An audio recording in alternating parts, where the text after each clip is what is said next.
It was supposed to be a normal morning grab the keys, head out, get on with the day. But the moment I stepped into the driveway, something felt off.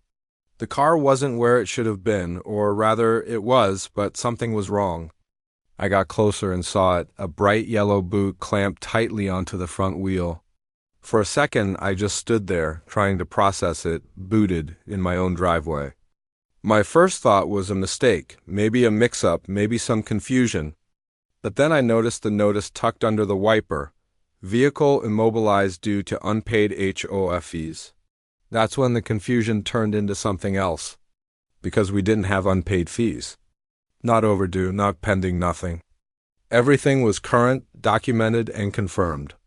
I pulled out my phone, checking records just to be sure, clean, paid, no issue. And that's when I heard it, Karen's voice from across the street.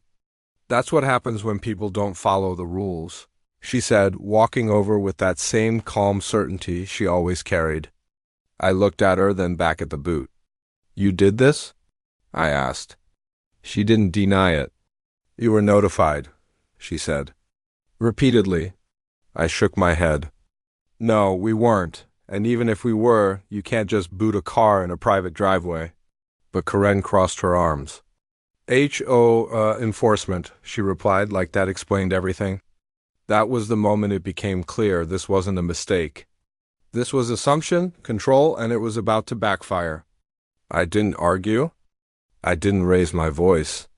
Instead, I documented everything. The boot, the notice, the location of the car clearly within our designated parking space. Then I made a call. Not to the HOA, but to someone who understood exactly where the legal line was. Because booting a vehicle isn't just a neighborhood decision. It's regulated. It requires authority. And most importantly, it has limits. Within a short time, things started to move. A representative arrived first, reviewing the situation carefully. Then another. Questions were asked. Records checked. And slowly, the reality Karen had ignored started to come into focus. The fees? Paid. Verified. The parking? Fully compliant. No violation. And the boot? Completely unauthorized. You could see the shift happen in real time. Karen's confidence, the thing she relied on, started to fade. "There must be a mistake," she said, but this time her voice didn't carry the same certainty. Because now, the facts were speaking louder than she ever could. The boot was removed on the spot. No delay, no argument, just correction. But it didn't end there. Because actions like that don't just get undone, they get reviewed.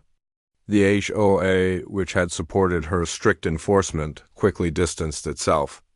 Policies were clarified. Authority limits reinforced. And Karen? She wasn't enforcing anything anymore. She was explaining herself. The narrative had flipped completely. Over the next few days, the story spread quietly through the neighborhood. Not dramatically, but enough. Enough for people to understand what had happened. Enough for boundaries to become clearer. And Karen? She stopped monitoring. Stopped commenting. Stopped acting like every driveway was hers to control. A few mornings later, I walked out to the same car, parked in the same spot, completely untouched. No boot, no notice.